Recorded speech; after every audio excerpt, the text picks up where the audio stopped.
O futuro da humanidade, a sociedade moderna como manicômio global. Depois que Marco Polo aprende tantas coisas com Falcão e Falcão tenta retornar para sua família, ele se torna um psiquiatra e ele vai trabalhar num famoso hospital psiquiátrico chamado Atlântico. E neste hospital psiquiátrico, ele causa uma revolução. Ele não concorda só que os pacientes recebam medicação e não sejam tratados como seres humanos complexos e completos. Ele vê em cada alucinação, por exemplo, imagens monstruosas, animais andando pelo teto ou pessoas falando com os pacientes no imaginário deles. Ele não vê cada alucinação como um fruto de uma mente pouco complexa, mas de uma mente altamente sofisticada.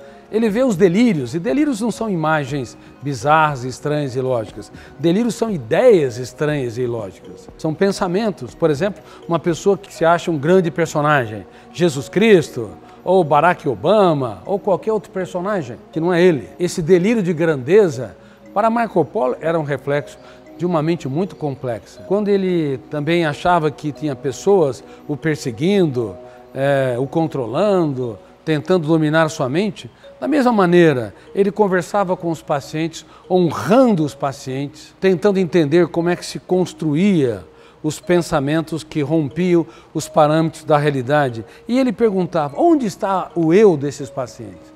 Aonde está o protagonista, o diretor do script, o líder de si mesmo, a capacidade de escolha?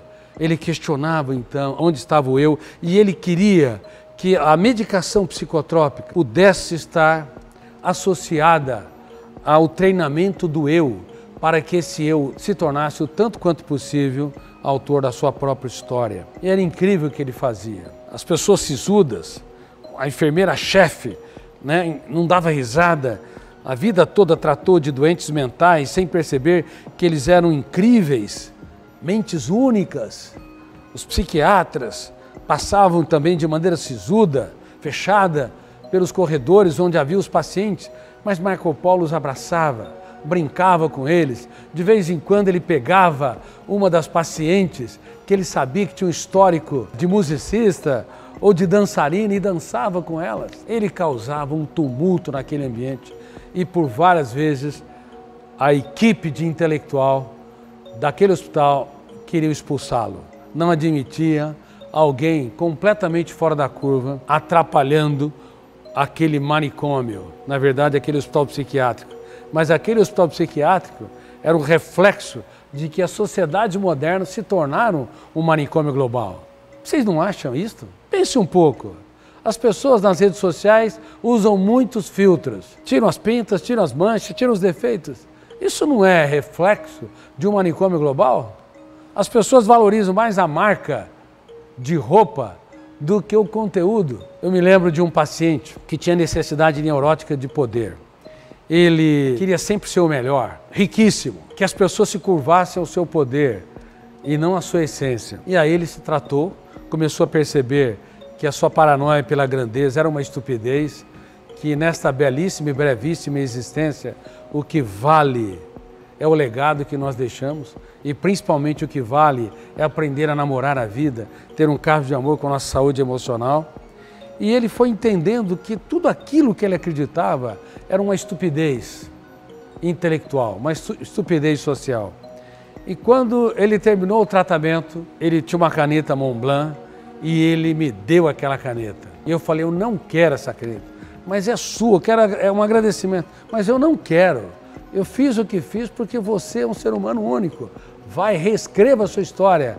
E ele não admitia, ele foi embora, colocou essa caneta no meu bolso. Falei, eu vou perder essa caneta. Ela não tem significado nenhum para mim. Bom, e ele se despediu.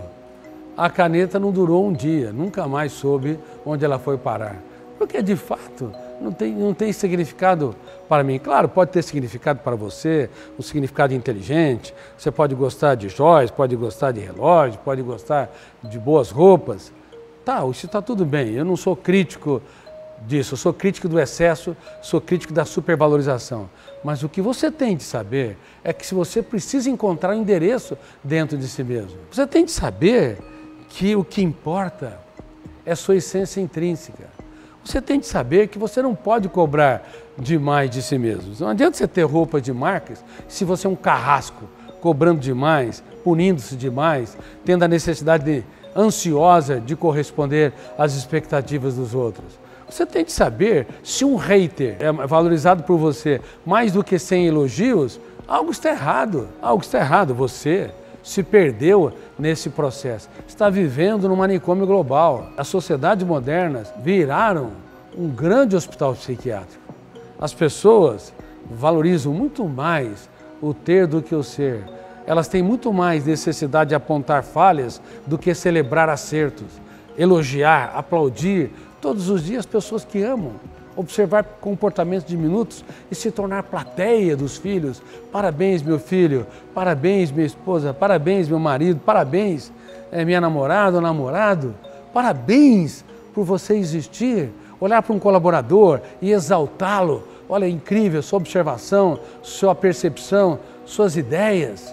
Tem notável valor? Bom, mas as pessoas preferem apontar falhas do que celebrar acertos, e tudo isso é reflexo de uma sociedade que se tornou um manicômio global. Uma sociedade que tem a necessidade de evidência social, que não entende você pode estar no anonimato, mas pode se tornar um ser humano incrível no anonimato, aprendendo a contemplar o belo, a fazer das pequenas coisas um espetáculo aos olhos, aprendendo a pensar antes de reagir e não reagir antes de pensar, aprendendo a colocar-se no lugar do outro para perceber o que as imagens não revelam e nem os sons declaram. Assim, você vai viver um futuro da humanidade mais inteligente socioemocionalmente.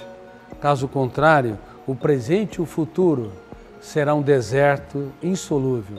Cada vez mais podemos ser intoxicados com a solidão, viver num superficialismo social, onde estamos próximos fisicamente, mas muito distantes interiormente, onde somos incapazes de transferir o capital das nossas experiências. Falar dos dias mais difíceis da nossa história, para que as pessoas que estão ao nosso redor não tenham medo da vida, tenham medo sim de não vivê-la inteligente e equilibradamente. Um grande beijo